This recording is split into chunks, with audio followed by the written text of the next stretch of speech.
دنيا باطمة تفاجئ الجميع بأول خطوة لها بعد استعادتها للحرية. إليكم التفاصيل. بعد مرور أيام فقط من استعادتها لحريتها، بدأت الفنانة المغربية دنيا باطمة في اتخاذ قرارات تعكس رغبتها في العودة القوية للساحة الفنية، حيث أنها فاجأت جمهورها بأول تغيير على حسابها الشخصي في الانستغرام، إذ ألغت متابعة أكثر من 300 شخص في خطوة توحي بإعادة ترتيب علاقاتها الفنية والشخصية.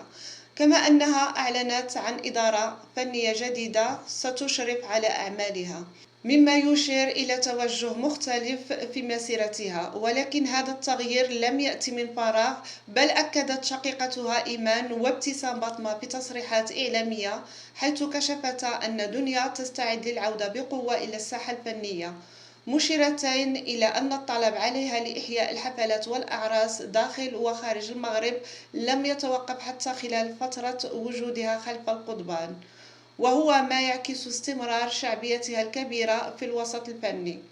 وبالرغم من أنها قضت عاما داخل أسوار السجن المحلي بالولاية بمدينة مراكش، إلى أن نجوميتها لم تتراجع، بل يبدو أنها تستعد لمرحلة جديدة أكثر قوة وانتشارا في الوطن العربي، خاصة بعد التغييرات التي بدأت تجريها على حياتها الفنية.